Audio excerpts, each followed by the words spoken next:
I'm not the house of cards that falls down easily. I'm strong enough to handle what you throw at me. Welcome to Mental Health News Radio. I'm your host, Kristin and Dr. Just what are we going to discuss?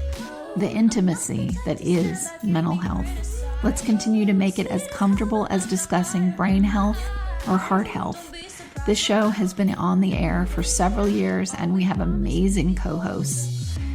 And then we created a network of podcasters on mentalhealthnewsradionetwork.com, a place where every possible facet of mental well-being can be talked about openly.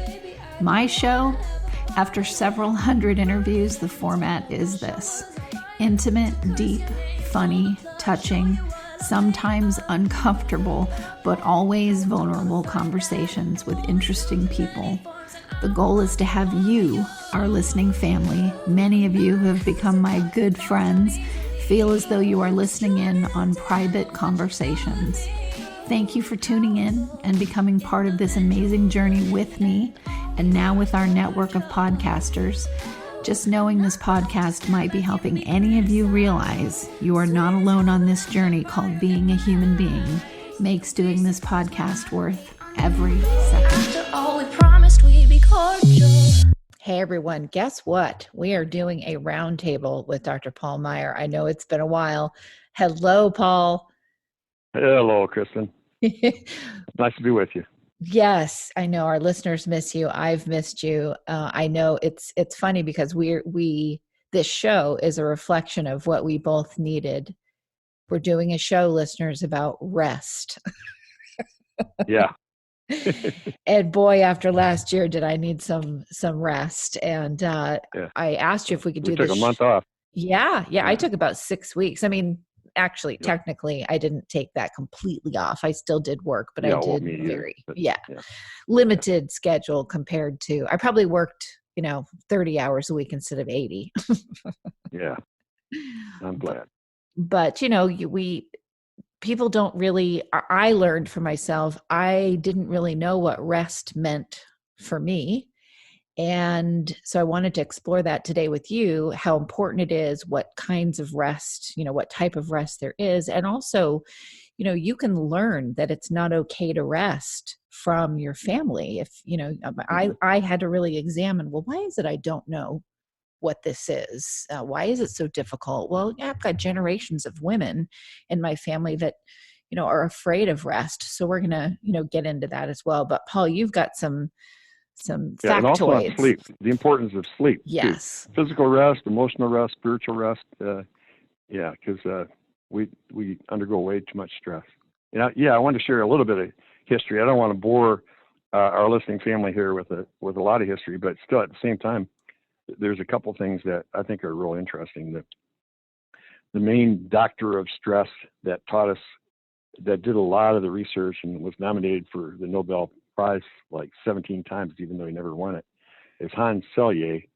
Hans was born in Vienna, Austria in 1907, but he ended up living in Canada.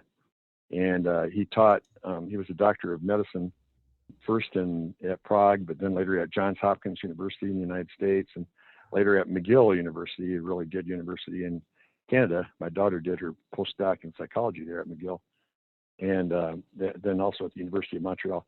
But he wrote a whole bunch of research on stress, and he made famous the word psychosomatic. Psychosomatic is a word that means, it doesn't mean you're imagining an illness.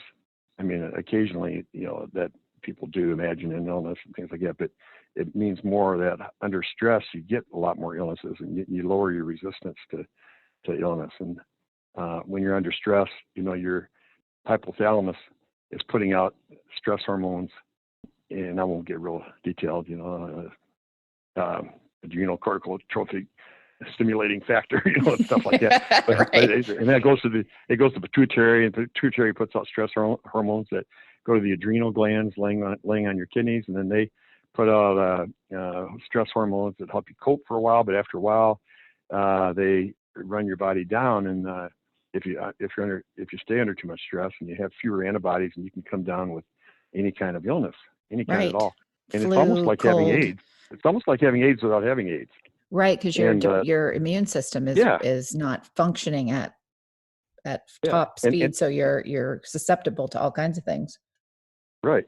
And Selye said your mental health and physical health, an ability to perform well at job and home, and are directly proportional to the amount of rest that you get, and both psychologically and also getting sleep at night, and especially dream sleep. And the word psychosomatic, I'm going to go back just a little bit more in history, but it'll just be for a minute. But in 1800, a psychiatrist who happened to be a Christian also in Germany, Johann Christian Heinroth. Maybe he was a Christian because that was his middle name. I don't know. But anyway, he was a Christian psychiatrist back in Germany. He invented the word psychosomatic. He's the one that first really realized the correlation. So that was even 150 years before Selye talked about it. And he also was the first one that talked about our ego and about the superego. And he didn't use the word id, but he used a different word similar to that. Hmm. And the struggle between our superego, our conscience, and our inner self, and our basic nature, and things like that. But Freud copied him, and Freud is considered the father of modern psychiatry because of the things he wrote. But the reason they don't credit Johann Christian Heinroth, even though he's the one that wrote it 100 years earlier, was because he really felt like a relationship with God was really important, like the higher power. Calling on your higher power was very important, and Freud didn't believe there was a higher power, and so he was more popular among modern psychiatrists. Not all of whom believe there's not a higher power. A lot of them do, and a lot of them don't. But he was more popular. And if you get really under stress, you imagine that you're hearing music in the background. Did I hear music in the background? Right. I was just going to say, did you hear music? That's me, listeners. I'm so sorry. We won't edit this. This is me going, what? I forgot to turn my phone off. Oh my gosh. Yeah. Well, I just leave it on. That's part of life. So just leave it on. So anyway, we have a lot of demands on our time. Our jobs, our family, our to-do list, and church and other activities. And what people often sacrifice is their sleep. Well, I'll just sleep 4 hours a night or 5 in order to do that. And I used to teach seminary students at Dallas Seminary. I'm a psychiatrist, but I also have a seminary degree, and I taught at Dallas Seminary for many years. And I would teach them. I would ask them. I'd have about 70 students in the class, and I'd ask them, how many of you wake up early every morning to have devotions, and therefore you get less sleep? And about 20% of them raised their hand, and I said, well, that's a sin. They looked at me like, what? I said, and I was being a little facetious there, but I said, it's not. I really don't think God would want you to do that, because you need sleep to perform. And so it's good to have devotions, but I've been doing it every day since I was 10, just about, and I'm almost 75 now. But don't deprive yourself of sleep to do it. And I said another thing that's not healthy for stress is when you become a pastor, don't be a churchaholic, or don't let your people be churchaholics. And Right. They say, well, what's that? That's people who go to church so many hours a week that God gets mad at them because they're not spending enough time with their families and to rest and enjoy life. And so I'd get their ire a little bit by some of those things. But Jesus taught, come to me, all you who are weary, who are tired and weary and carry heavy burdens, and I'll give you rest. So that's a great verse on rest. I'll give you rest. Take my yoke upon you. Do the things I'm asking you to do, and let me teach you, because I'm humble and gentle at heart, and you will find rest for your souls. For my yoke is easy, and the burden I give you is light. So when I was really stressed out, Kristin, you've heard me tell that before, back when I was 30, and I was doing all sorts of things. I was, like you, I wanted to rescue the world, and I was doing just a lot of different things. Yeah. All of which I meant for good. And you're the same way. You want to rescue the world. You have a really good heart. And but I was burning out, and then I came across that verse, and realized that it wasn't my heavenly Father that was calling me to do all those things. It was my earthly father, who was a German immigrant, and he was a great guy, but he grew up in a culture where no matter what you do, it's not good enough. And if I got all A's and a B, he'd say, "Now, why did you get that B?" And so I grew up feeling like no matter what I did, it wasn't quite enough. And I had to realize that that wasn't God telling me to do all those things. It was my earthly father rather than my heavenly Father. And so that's when I slowed down, and I still have to fight at it. And I just done it in the last 6 weeks, last couple of months, that while you were, I was too. And I referred 100 of my clients to my nurse practitioners to lighten my load. I know when you And I'm told really me glad that, I I did. thought, oh man, that's yeah. so good. Because at 75, I mean, I was working 50 hours a week. Now I only have to work about 35. And think about working pretty hard, But yeah, and then think about it. Then we were doing a show every Monday, come rain or come shine, at 8 at night for me, 7 at night for you. I mean, and then I mean, it was just those were 12-hour days. Mondays were 12-hour days for me every Monday. Yep, exactly. And, and we'll do it, but we're doing it once a month now. Exactly. And it's when there's the spiritual component to it, and then like you're talking about with your earthly father, there's also that piece too, where I watched all the women in my family just never be able to sit down. Now, in that respect, they were taught that, and they also, if you sat and if you didn't have anything to do, first of all, who they were was associated with how much they do, which is not a good way to go. And also, you and I call that a human being, a human doing, not instead a of a human being. being. Exactly. Yeah. But the thing was, if you on all the stuff you do, exactly, then you're a human doing. But if you sit still and you aren't doing, then you got to deal with all these feelings that come up. And that was not okay in my family. So exactly. So I did a lot of, sitting and resting, and I rested till I got sick of it. And then this past December, and then I realized, I'm not really resting. Because my mind is still going. I had to rest long enough to be okay in the quiet and to have my mind be able to get quiet. And what I spent, this is what I want to, point out to listeners, is you have to get to this place to where you really, it's hard work. Look, this isn't rest. I rested after this, but I had to really work on training my brain to stop speaking negatively to me. And that takes a whole lot of mental work. So I got quiet enough, and I got unbusy enough to be able to sit and really listen to how I think to myself about myself, really focus on it, and then spend hours looping back and going, that's not a very nice thing to say. Let's change that. That's not and it was exhausting. I needed rest from doing that, but I needed to do that because I didn't want to take that with me into the new year. I've got stuff I want to do. I have ideas and things that I want to create, and I don't want to take those things with me I didn't want to take them into the new year. I saw a client just this morning before coming here to tape this program with you, Kristin, and he's a very successful businessman, a really nice guy, but just depressed. He said he's never experienced happiness. He's been depressed his whole life. Yeah. And he's in his he's around 50, and he's really looking forward. I mean, he's getting better. I'm seeing him actually every day, and he's getting dramatically better already. But about 85% of your personality is formed by your 6th birthday, but we can change no matter how old we are. But he had a dad that constantly put him down. Whatever he did, it wasn't good enough. Right. And so even though he's very intelligent, he's got a loving wife. He just lives with stress all day, every day, because no matter what he gets done, it's not enough. Now, it's made him very wealthy and everything, but wealth doesn't give you happiness. In fact, the highest suicide rate in every major city in the United States is in the wealthiest suburb. And so he learned. I had him do that letter that I asked people to do, and I'll ask people to right now too that are listening to us. write a little note to yourself.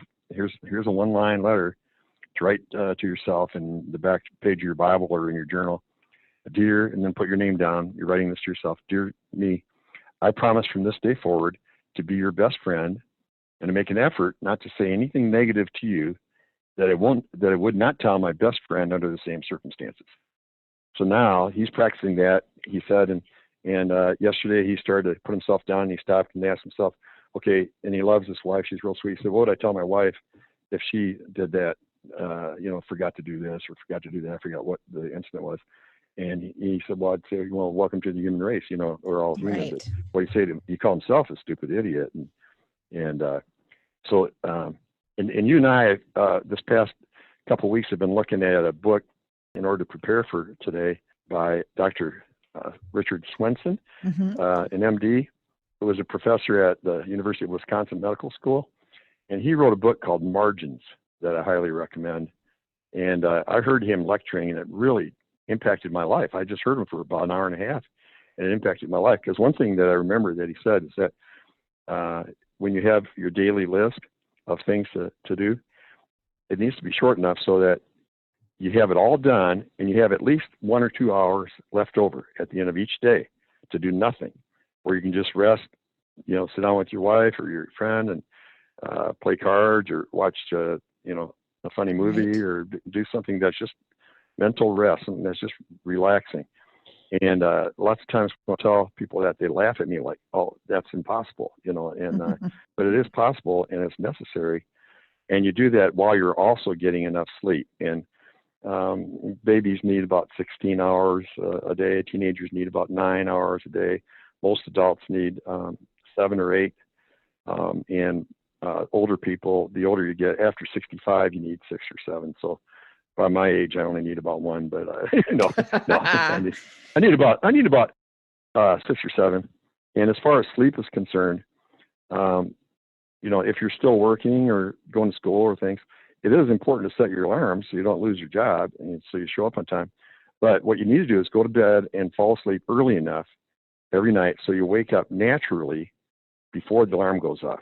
Right. So if the alarm's waking you up every morning, you're not getting enough sleep that your body wants. And you build up your brain chemicals at night while you're sleeping. You build up your every part of your body is being healed while you're asleep. While you're sleeping, your body is not sleeping. Right. Your body body's is still working. doing healing. Yeah, it's doing the stuff that's too busy to do when you're, busy all day. And so make sure you go to bed early enough so that you wake up naturally before the alarm goes off. And there's an old saying, I don't know if it was Thomas Edison or who that said it, but it might have been Mark Twain, but the old saying is early to bed, early to wise makes a man healthy, wealthy, and wise. That was probably Edison, I'd have to Google it, but I think it was Twain that said early to bed, early to rise makes a man healthy, wealthy, wise, and single. Because he never gets out at night to have fun, and date. Right. So you Well, do have to have balance in there, But I think about what you've said, about, that I always slept a lot as a teenager. There was so much, stress going on. And then I carried that over at different times in my life when I was depressed. And when you had talked about, well, you must have needed it because my body doesn't process serotonin properly, hence the depression. And so I needed it in order to build that up. Yeah. And that was such a relief to me. Yeah, some people need extra sleep because, like you said, because they're close to a depression or they're in a depression, and you build up the main happy chemical in your body is serotonin, serotonin, and we eat tryptophan in our diets, like in bananas, for example. That's why there's only happy monkeys. But you eat tryptophan in your diet.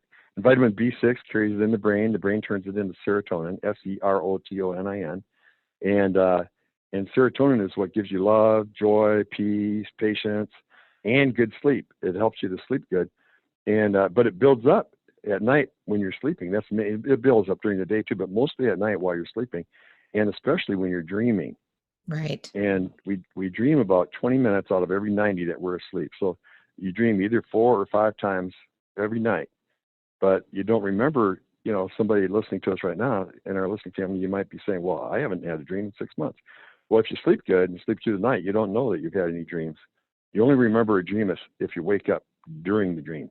Mm-hmm. But the dreams, and I always tell people, I had a patient a few days ago that said I had a bad dream. And I said, well, actually, there's no such thing as a bad dream. Every dream's a good dream because you learn from it, even if it's unpleasant. You had an unpleasant dream. Right. And so we analyzed the dream to see what they could learn from it. But your dreams not only help you psychologically by working on things that you're conflicted about in your unconscious or happy about in your unconscious, but they also help build up your brain chemicals. So sleep is very important. When people come to we've got a day program, Kristin, where, as you know, where people come. In fact, that's what I'm doing now. I'm doing that every day, and doing less outpatient. And I love seeing those same people every day like that. But they come to our day program 7 hours a day, 5 days a week for about 3 or 4 weeks, and get 6 months of therapy back into 3 weeks. And I change their meds if they need daily. And one of the first things I do is try to get them to have a good night's sleep every night, because they can't even work on their problems if you're not getting enough sleep. Your brain just doesn't work well. We did a show with a first responder. He's a detective and he does all this, obviously he's a first responder. He's out there, he's been in several shootouts and so on. And he was talking about how, when they have those kind of stressful situations, which is part of their job, someone will come in, they'll go through this trauma, shooting or something on the job, and then they're getting 1 hour a night of sleep, or they haven't slept in 4 or 5 days. And that's the first thing that he tells them too is, listen, if you're not sleeping, there's no way you can heal from this trauma. There's no way. Right. You cannot function. And I know that too, but I think, as we're talking about learning what rest is, think about this, listeners, differently too. Rest is also what Paul was talking about, what Dr. Meier was talking about, that time that you set away before you even are going to close your eyes to go to sleep. What I learned is to cultivate, and I'm not saying I do it perfectly, but to start cultivating a couple of hours or even an hour before I know I'm going to close my eyes. Mm-hmm. That is a calming down of my day. And at first it was really hard, and you just have to practice doing it. Now I look forward to it. I go, it's because I get up now at 5 a.m. every morning and I work out, and we'll get to that in a minute. But you don't deprive yourself of, you don't get by on 5 hours of sleep to do that, I hope, right? I start looking at 7 o'clock and I go, okay, it's time for me to start winding down. So I make my tea and I put lavender in my diffuser and I start making my way upstairs, and I've got a book on Audible that I'm listening to that is not so exciting that I want to stay up and listen to it, but it's not so boring that I'm like, why am I listening to this? This is not helping. I just lost IQ points. It's nothing like that. So it's just interesting enough. I turn that on, I lay down, and I actually look forward to that time. And then I fall asleep somewhere in there, but I'm not freaking out about, I've only got this many hours left, or I've only got da-da-da-da-da. Yeah. And for me, I can do a half an hour workout and then I can go back to sleep for an hour and then start my day. And what was interesting about that is I really made myself do that, because I've learned, and I've read this so much, and I learned about this from Dr. Loretta Bruning, who does the Happy Brain podcast. You can train yourself to sleep. Yeah. I thought, well, once I wake up and I do this hard charging workout, there's no way I'm going to be able to go back to sleep. You know what? I trained myself to be able to do it. I can go back to sleep after a workout like that. Yeah. I can usually fall asleep within about 4 minutes. Well, you're a guy. I mean, that's, And one thing you can do, I do the same thing you do, except I don't go to sleep till about midnight or 12:30 you stay up every later night, than I do now. Yeah, because I need 6.5 to 7 hours of sleep. So I wake up naturally at about 7 or 7:30, and which is fine because I don't have to be at work till about 8:30 or 9, and I live 2 miles away. So one thing you can do if you're the type that has trouble unwinding and relaxing and that's what keeps you awake. In fact, from a psychiatrist's point of view, anxiety, if people have trouble falling asleep, we look for anxiety, or perfectionism, where you're planning the next day and you're obsessing and want to make sure everything's done right and all that sort of thing. But anxiety, if you wake up in the middle of the night and can't get back to sleep, that's almost always a depression with a low serotonin level that causes that. But one way to unwind, if you're just a worrier, is to imagine that you're all wound up in like a rope, a small rope or a thread or something. Yeah, rope would be probably the ideal. That your whole body's all wrapped up limb by limb in really tight rope, and then you imagine somebody unwinding it. Somebody who loves you and cares about you, unwinding it, and imagine your finger getting unwound, then your hand, then your arm, then your other arm, and imagine your body getting unwound a little bit at a time, and that helps a lot of people to have progressive relaxation, and we call it, and get their minds off their worries.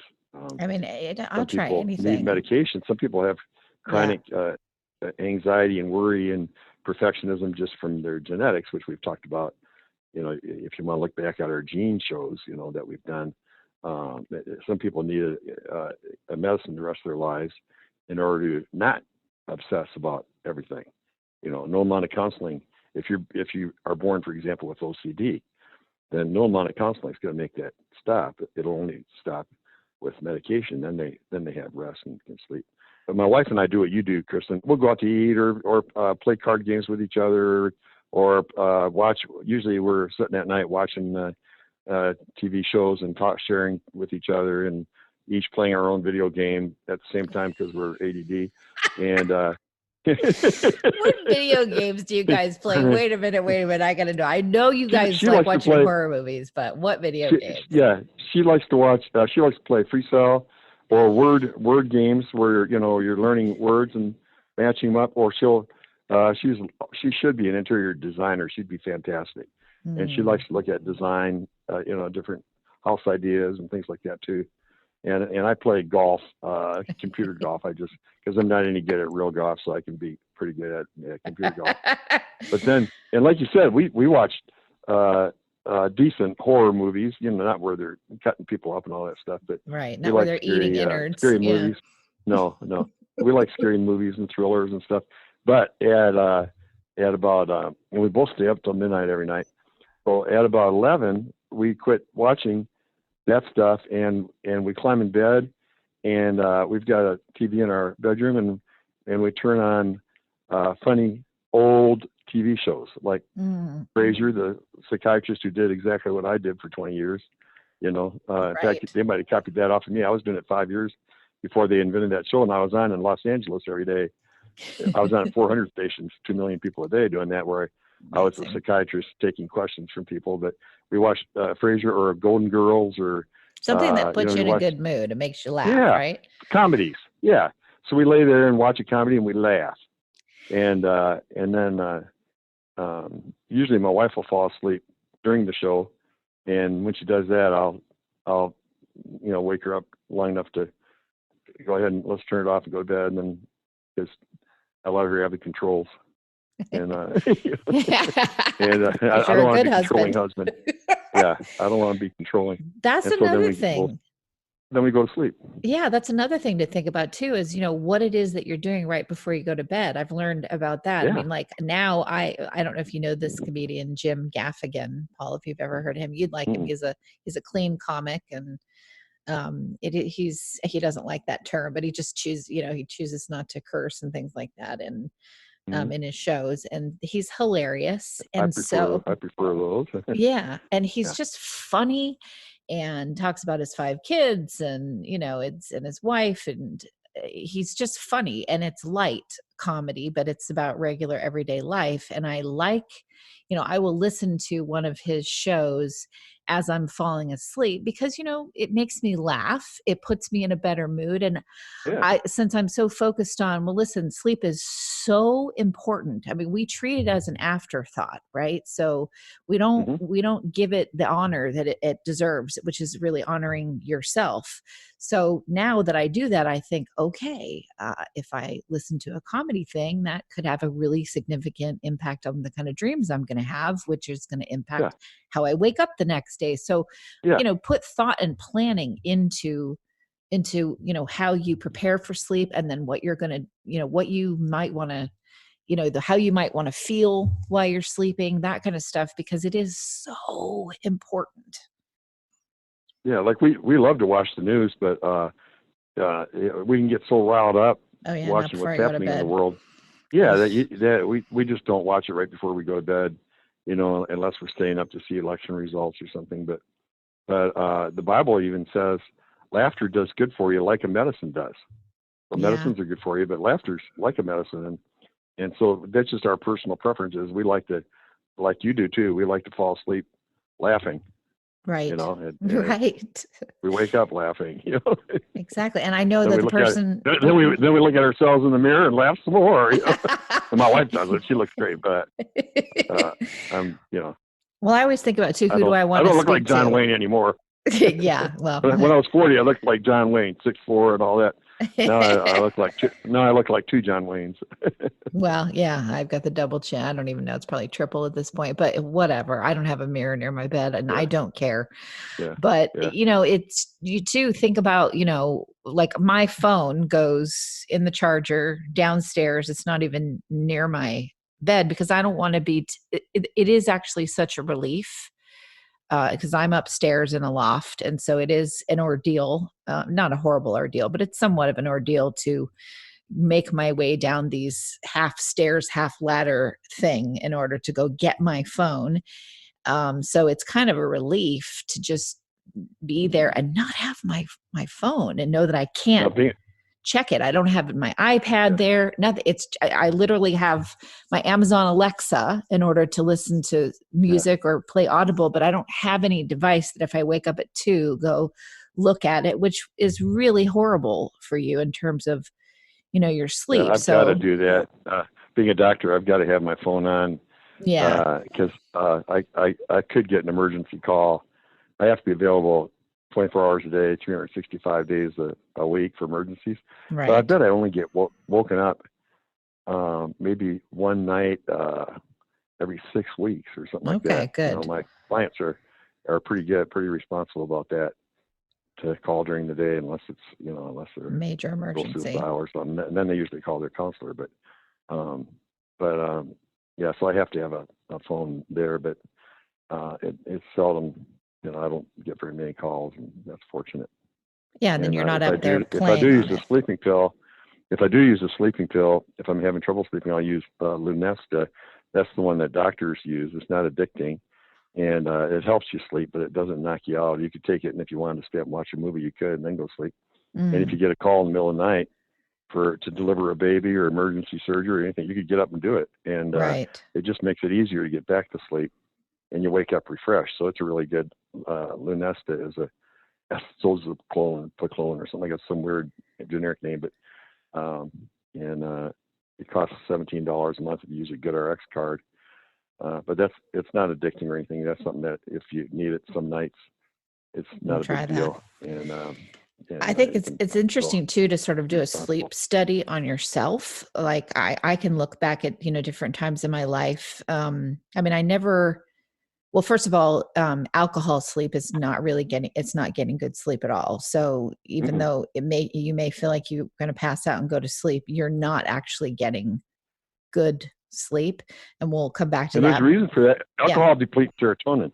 Right. It sucks out your serotonin. So you have lousy sleep. It makes you wake up in the middle of the night. Go ahead. I didn't mean to interrupt. No, that's a good point. And then also, but I had a time period after my father passed away and it was just extremely stressful. I've talked about it on other shows, but I didn't overtake Xanax, but I took it because it was the only thing that I could, use to go to sleep.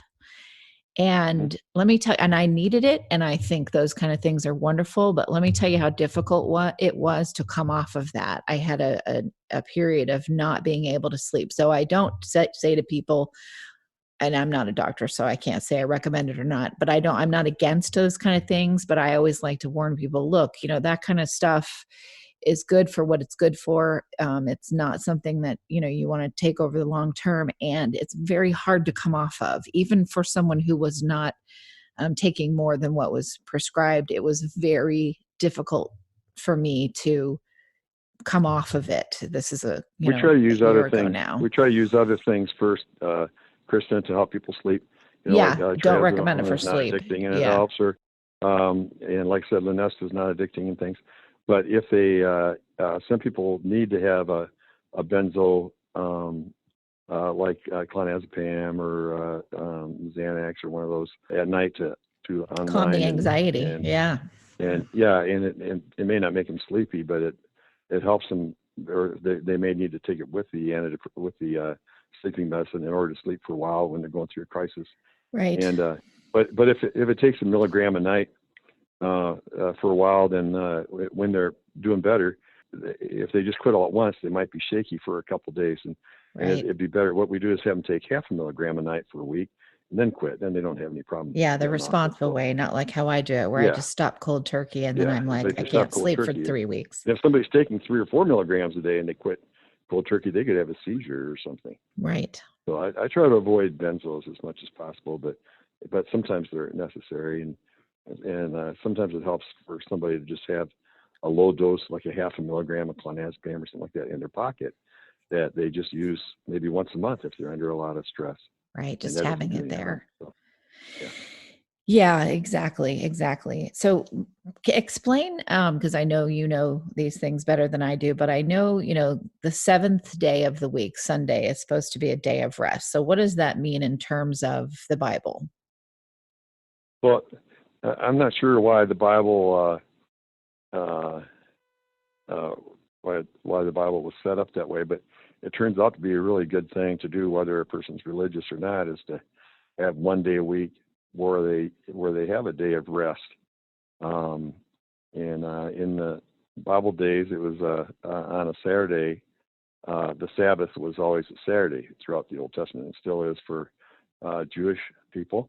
Mm-hmm. They're practicing Jews, and then during the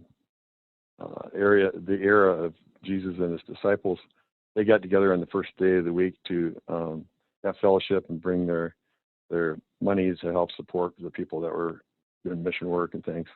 And so they got in the habit of meeting on the first day of the week. And so Christians traditionally now, most of them will meet on the first day of the week. Some still meet on Saturday. It doesn't really matter. And a lot of churches like mine will have a worship service Friday night and have one Saturday night and have a couple of them on Sunday. And it doesn't matter what day. But for all of us, whether you guys who are listening are religious or not, it's good to have one day a week where you have nothing to do but play and relax and spend time with your family and go to the soccer game or go to church or whatever else that you do on that day. And spiritual rest is important. There's physical rest for your body. That's getting enough sleep, which is we talked about how important that is. And I know the National Institutes of Health, Kristin and I looked over a lot of the stuff they said, but that if you don't get enough sleep and dreams, it'll affect every organ in your body, and it'll cause heart disease. Mm-hmm. Here it is right now. Here's a direct quote from them. Lack of sleep causes all kinds of disease processes, including cardiovascular diseases and diabetes. Right. And NIH says that sleep positively affects every tissue in our bodies. But spiritual rest is if you're trying to do everything in your own strength, like giving up drinking too much or like giving up bad habits, it doesn't work. And the 12 steps are so powerful. I delivered an address a year ago to congressmen, senators, and even a couple of parliamentarians from Great Britain for 2 hours on the opioid epidemic. And what they found worked the best to get people off of opioids, which is one of the hardest things to get off of, is where they go to a residential treatment program for a month or longer that has a 12-step program where you get rest from trying to quit, and you turn your problems over to a higher power, and you admit your flaws and share them to others, and anybody can look up the 12 steps on their Google and go, we don't have time to go over them now, but so having spiritual rest is real important. And I know for me, that was a big part of it, because I was doing all those things because I thought God wanted me to. And coming across that verse where Jesus said, hey, what I'm calling you to do is easy. My yoke is light. So if you're doing more than that, it's not what I'm asking you to do. So don't blame me. And so spiritual rest and then emotional rest, like you talked about, is having time to laugh and having time to fellowship and time to read or whatever you enjoy doing. Playing a video game, watching a movie is resting and relaxing for me. And then making sure your to-do list is short enough so you're done every day, and you have a couple hours left over, and getting the appropriate amount of sleep for your age, which you can determine by seeing what time you wake up naturally. Right. So let's talk about this one too, because this really hit me at the end of last year. We also need to take a rest from relationships where we feel like, it's not mutual or it's not going in a healthy direction. And it may not mean that you take a rest forever, but you can take a rest. I think it is. and sometimes it is, and that's a good thing. But I think I really focused on that too with, okay, I said a lot of no last year, a lot of no. And it was scary. It was scary to say no. And people don't like it. They don't like it, period. But they especially don't like it when you're someone that's always said yes. And hey, listening family. Yeah. Listening family, Kristin pretty well after all these months and years of listening to her interact. Because what you see is what you get. I mean, she's this way all the time. She doesn't pretend to be one thing on the podcast and then she's something else somewhere else. But she's this way all the time. And so being a psychiatrist, even though I'm her friend, I'm not her psychiatrist, I'm her friend. But being a psychiatrist, I can jokingly, say that her psychiatric diagnosis is too darn nice. And I could use another word there, but I'll go ahead and use the word darn. So too darn nice. That's her diagnosis. Yeah. And you can be too nice, where she wants to help everybody, but some people just, if you help them, they'll say, okay, thank you. I'll take everything you have. Yeah, exactly. And I really, I said no, and I had to go through the process of feeling bad about it, guilty about it. And then I finally started getting to a place where I didn't have to make excuses. That something that happened or of someone's behavior, I don't need to make an excuse for that. That was deplorable. My no was a healthy thing. And people still come in. And I think what we do too, when we're too darn nice, is we over-identify with people, which means we make all these excuses for them. So I can have someone who is just campaigning to, what they say is to be my friend. Now there's it's not really about that in my estimation. It's more whatever they've projected onto me from hearing a show or from working with me or whatever, but they're really campaigning for that. And I've thought, well, it's okay because maybe they're lonely or they've got problems or, I've been that way before in my past. And all of that are excuses that I don't need to make anymore. If someone is, crossing boundaries again and again and again. I mean, I had an instance where I told someone, okay, back off, in a very nice way. I didn't say back off. I told them, this is too much, da da da da da. And they so wanted to get their point across. And this is a therapist, that as they're writing me another long email after I've just said, don't have time for this kind of thing. Another long email, and send it because they want to get the last word or they think they're going to change my mind, whatever it is. And when I don't respond, because I've already gotten too many of those from this person, then they proceed to send it to me from different email addresses and text me from phone numbers that I haven't blocked while they're a therapist. And the part of the email is that this is the last email I'm going to send you, but the same email is forwarded to me from different addresses over the course of 7 days. That's called stalking. That's not okay. And that is not someone that you can have a friendship with, because they're not interested in friendship. They're in whatever mental illness or whatever it is going on with them. that's, that's what's going on. So it helped me to identify too, to take this time to rest, to not personalize anything. That's has Yeah. nothing to do with me. That's their And if that stuff. happens, if that happens to anybody, the best thing to do, and even the police will tell you that, is absolutely no contact. Absolutely. I mean, if they talk to you, don't even talk back. Just be polite and walk off and nod and walk off, but don't talk. Because the more if you email back, that fires it up. It means you're going to get 10 more. Every time you respond, positively or negatively, you're just going to get more. So you just ignore it and hope and pray that it goes away. Sometimes we have to send a cease and desist. But even if there's really nice people who want to be your friend, once your friend list is full and you don't have time for more good friends, you have to say no to good people too. That you need to limit yourself. I'm so glad you brought that up. Another mistake people make is that, like I saw a lady last week who keeps she'll get better, she'll be doing great, and then she'll go spend time with her mom who lives a couple doors away, and she always falls apart when she's with her mom because her mom is constantly controlling her and putting her down and all that stuff. And I asked her, well, why do you go visit your mom at all? Why do you see her? Right. Well, she's my mother, and I blah blah blah blah blah. And I say, but do you think you need your mom's? Are you trying to get her approval? Well, yeah, I'm trying to change her. And I said, well, you can't change mom. And I said, do you need my mom's approval? She said, no. I said, do I need your mom's approval? She said, no. And I said, well, there's 8 billion people on planet Earth. Your mom's just one of them. She was your egg donor, and you don't have to have her approval. Right. You don't need that. God takes the lonely and places them in families. God wants you to be mothered, but it doesn't have to be by your genetic mother. Right. And so just give up on your mom. Assume you'll never have a relationship with her. Have minimal contact with her. And if she ever does change in the future, that's a bonus. But you need to assume that she won't. Right. And then she finally put that into practice and had peace.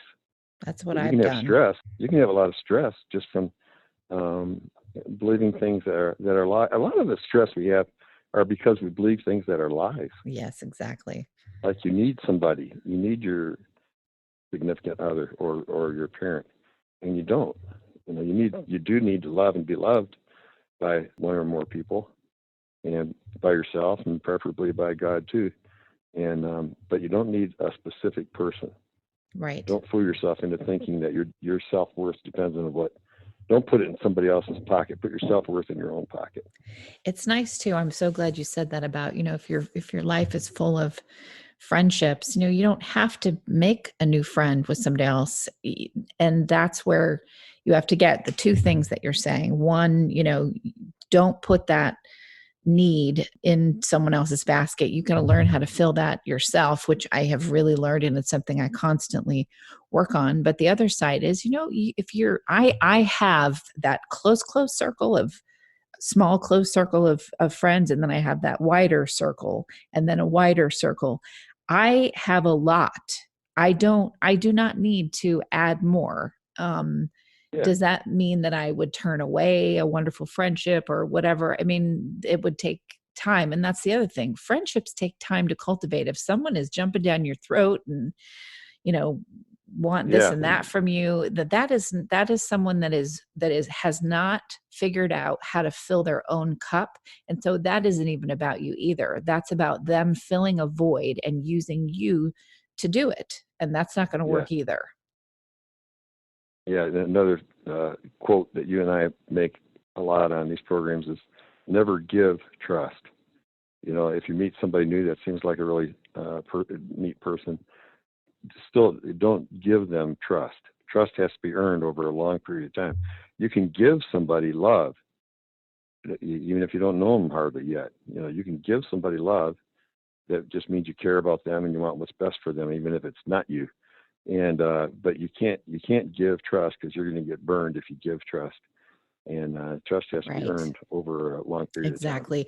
And I want to address too the fact that, there are times that we've all had where we've been lonely, where we've been too clingy on, to people. And as we're learning how to, do these appropriate self-care things. And so what is so helpful and beneficial to your therapist, if you're going to counseling, I cannot tell you, there's no place more comfortable for me than sitting on a couch or a chair in a therapist's office.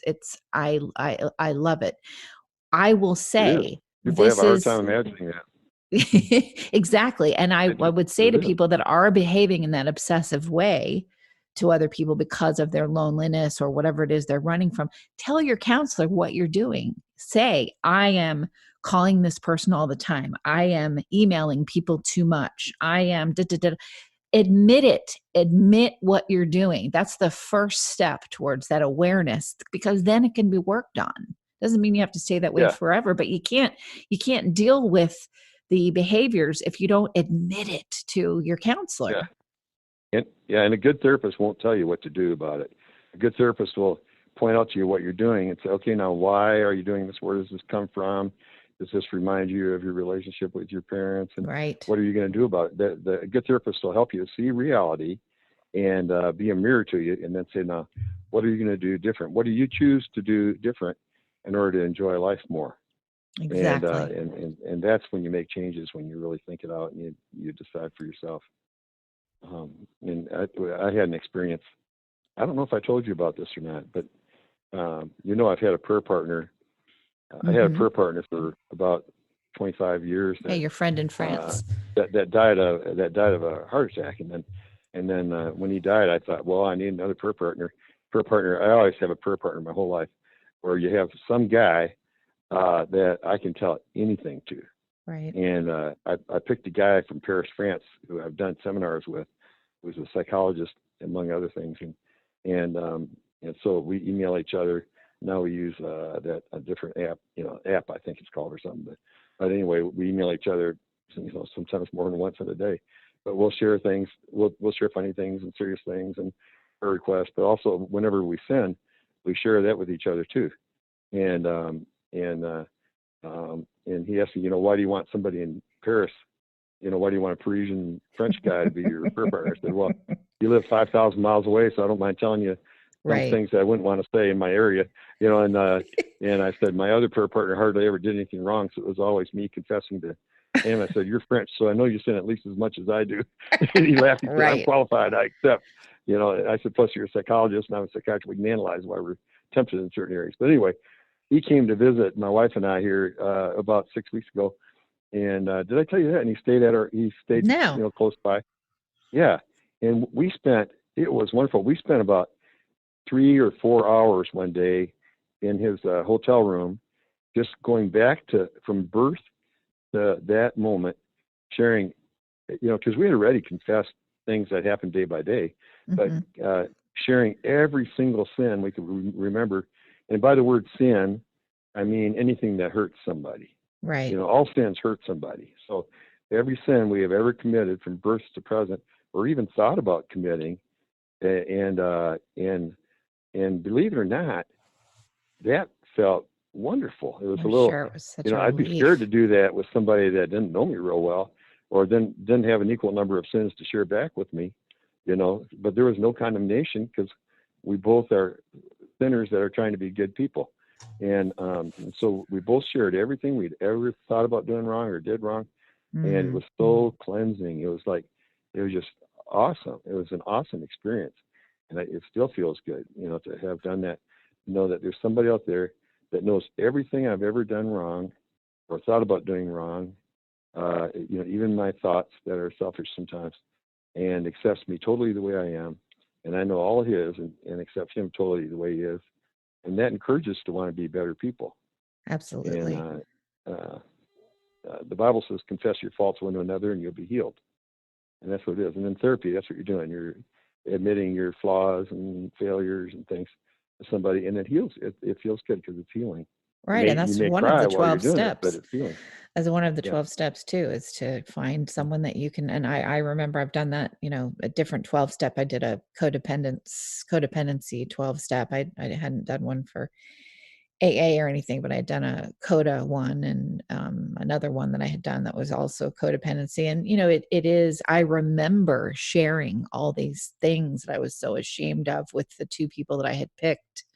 And, how does this tie to rest? Well, it helped my soul rest. To be able to share those those Yeah. things that I was so ashamed of. And one of them, thank goodness, I picked well. I think I was 23 and she was 65 or 66 and had 12 children. She was like, when she heard the stuff that up until 23 I felt so ashamed of, she was like, you're going to be fine. Yeah. I've had 6 kids, 2 marriages. You're going to be fine. I was like, it just, I remember it. I remember the day, what I was wearing, the conversation I had with her, because it was soul rest for me. It was spirit rest. Yeah. And you want to be careful who you do that with. Yes, don't exactly. just go up to a stranger or a new friend and tell them everything you've ever done. Oh, I've done that before. I did. I When I wouldn't had even no encourage doing that with boundaries. your. I would not even encourage doing that with your mate. No, pick Single somebody. thought, 'cause you'd hurt them. It's better to do it. It's not like you want to deceive your mate or anything. I think you need to have an honest relationship with your mate, but there's some You things don't that have to are share best everything. shared.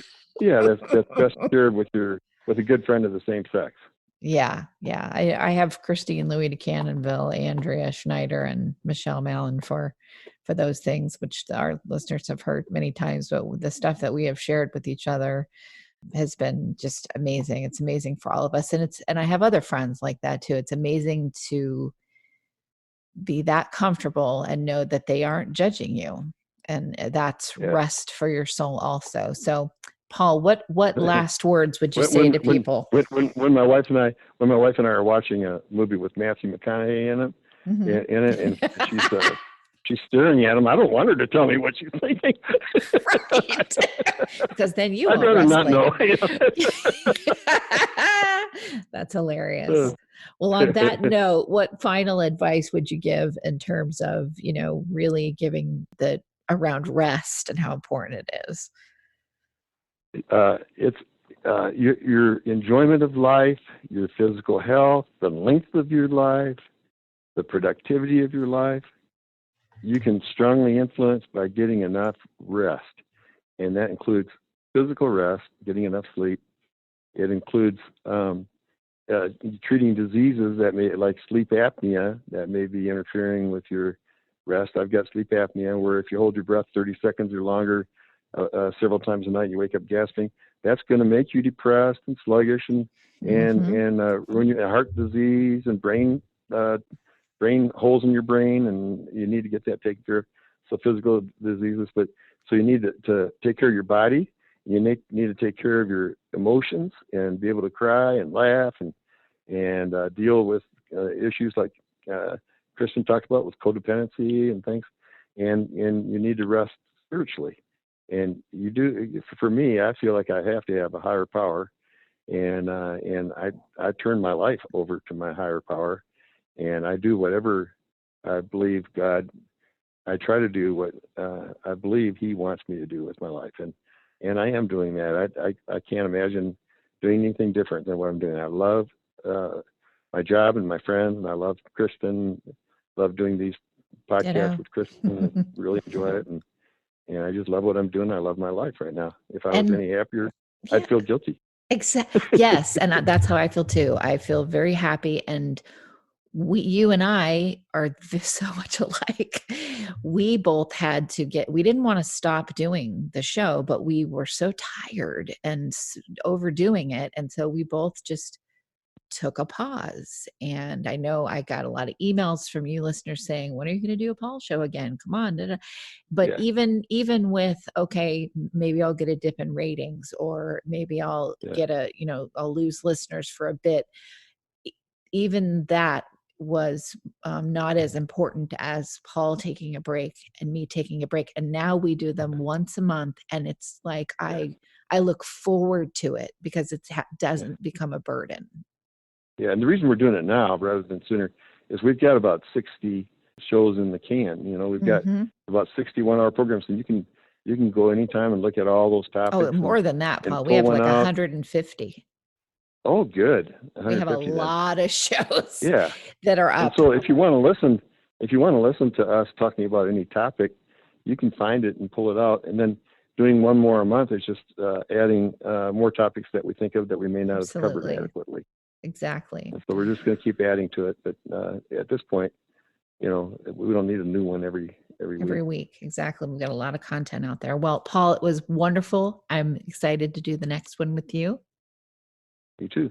And listeners. I have no idea what yeah, we'll think of it. but yeah, you and I, one of us or the other will get an idea, and we'll, or a listener will do a email little us. research and come up with it.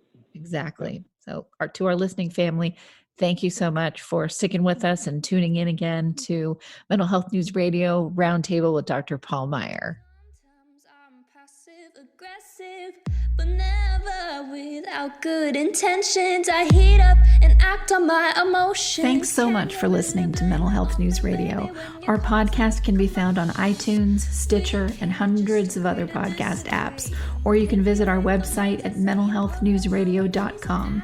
If you have a question or would like to be a guest, become a podcaster on our network, or join the amazing organizations that help keep us on the air, please email us at info@mhnrnetwork.com.